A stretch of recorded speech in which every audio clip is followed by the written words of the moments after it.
Tinha que ter aprovação, tinha que ter permissão, ou então era você quem seria assassinado. Provavelmente, a representação mais icônica e realista do submundo do crime de Nova York, Os Bons Companheiros nos deu uma visão de como a máfia funcionava por dentro. Os Bons Companheiros segue a ascensão e queda de Henry Hill e sua gangue, retratando os altos e baixos extremos que a vida de crime proporciona. O filme retrata meticulosamente o lado glamouroso de ser um gangster, com riqueza, poder e respeito como fatores motivadores que levam os indivíduos a se envolverem nesse estilo de vida. No entanto, ele não se esquiva da brutalidade, traições e destrói realmente a ilusão de invencibilidade, afirmando claramente que não termina bem para ninguém nessa vida. Por mais selvagens que os eventos em Os Bons Companheiros tenham sido, eles são apenas uma amostra de como eram insanas as vidas dos personagens da vida real que retratou e de quais eventos realmente ocorreram. Os Bons Companheiros foi baseado no romance não ficcional de Nicholas Pileggi, intitulado Visegui, que narra a vida do associado da máfia da família Lucchese que virou informante,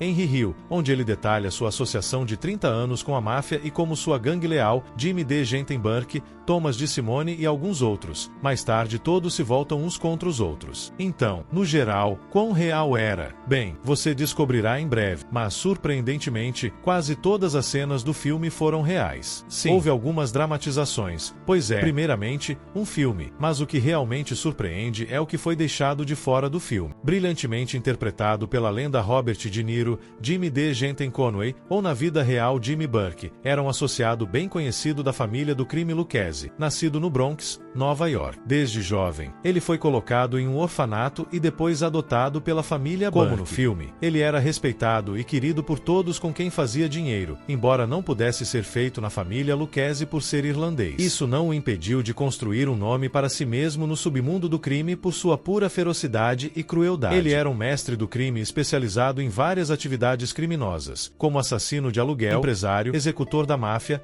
agiota, extorsionista, contrabandista, sequestrador e traficante de drogas. Como mencionado no filme, Jimmy, desde muito jovem, começou a se envolver em várias atividades criminosas. Ao se aproximar da adolescência, Burke começou a ter problemas com a lei e passou um tempo considerável na prisão. Em 1949, aos 18 anos, ele foi condenado a 5 anos de prisão por falsificação. Burke se recusou a delatar ninguém e se tornar um informante, aprendendo assim as duas coisas mais importantes na máfia: nunca delatar ninguém e sempre manter a boca fechada. Atrás das grades, ele se misturou com vários membros da máfia e outros criminosos de todas as nacionalidades em Nova York, fazendo um nome para si mesmo desde cedo. Burke era um homem enorme, com uma presença imensa e temível, resultado do trabalho anterior como pedreiro para o Sindicato Internacional de Pedreiros e Trabalhadores de Ofícios Afins. Ele foi descrito como tendo o porte de um fisiculturista ou boxeador profissional de peso pesado, junto com um temperamento para combinar. Seu trabalho como pedreiro sindical durante o boom da construção em Nova York foi curto, e ele desistiu para seguir uma vida de crime. Ele tinha 1,95 metros de altura e pesava mais de 120 quilos. Ele petrificava os homens devido ao seu tamanho intimidador e à sua reputação temível como executor impiedoso da máfia e assassino feroz, mas também era conhecido por ser muito agradável,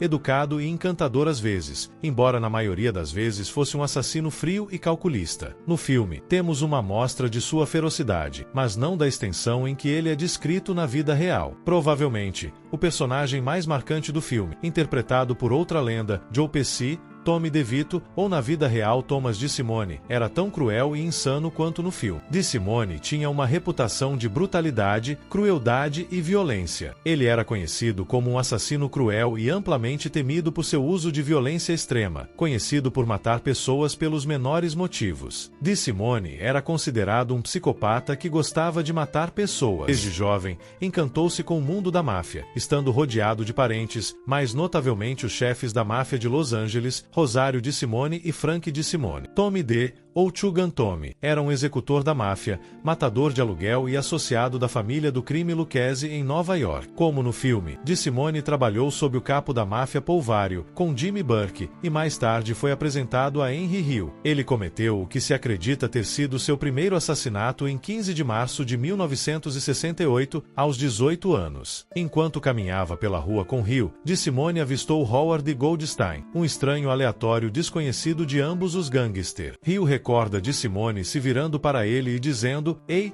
Henry, assista a isso. DeSimone gritou, puxou sua pistola e atirou e matou o cara casualmente. Ele nem pensou muito sobre isso. Tommy DeSimone, Henry Hill e Jimmy Burke estavam envolvidos em sequestros de caminhões, assaltos à mão armada, assaltos a bancos, roubos, tráfico de drogas, tráfico de armas, contrabando de cigarros, roubo de automóveis, agiotagem, extorsão, apostas, negociação e receptação de bens roubados, fraude, incêndio criminoso, assassinato por contrato e assassinato. De todos os relatos de Tommy, ele era um psicopata instável e cruel que nunca hesitava em matar. Isso foi bem retratado no filme, mas também surpreendentemente atenuado. A única grande diferença, segundo Henry Hill, era que, na vida real, ele era um homem grande e imponente, ao contrário do filme que o mostrava como baixo e com um complexo napoleônico extremo. No entanto, Hill elogiou Pesci por fazer uma interpretação excelente no geral, capturando o personagem. Uma das cenas mais importantes do filme, cujas repercussões se espalhariam, foi o assassinato de Billy Batts, cujo nome verdadeiro era William Bentena. Ao contrário do filme, Batts foi eliminado não apenas porque insultou Tommy, mas havia mais fatores que levaram a esse incidente. No livro, Henry Hill disse que fizeram uma festa de boas-vindas em um lounge que era de propriedade de Jimmy Burke para William Billy Batts Bentena, um homem feito na equipe de Carmine Fático, a mesma equipe da qual John Gotti fazia parte na família do crime Gambino. Batts havia acabado de ser libertado da prisão após cumprir uma pena de 6 anos por posse de drogas. Hill afirma que Batts viu Tommy e perguntou se ele ainda engraxava sapatos, e Tommy tomou isso como um insulto. Hill também disse que Batts provocou Tommy porque queria impressionar alguns mafiosos de outra família criminosa. Alguns minutos depois, quando a interação estava prestes a ser esquecida, Tommy inclinou-se para Henry Hill e Jimmy Burke e disse que iria matá-lo. Hill viu que ele estava falando sério. Algumas semanas depois, em 11 de junho de 1970, Batts foi ao suíte de Hill em Queens para beber com a gangue de DeSimone, incluindo Henry, Tommy e Jimmy. Mais tarde naquela noite, Tommy levou sua namorada para casa, e Jimmy começou a fazer Batts se sentir à vontade. 20 minutos depois, Tommy chegou com um revólver e uma capa de colchão de plástico.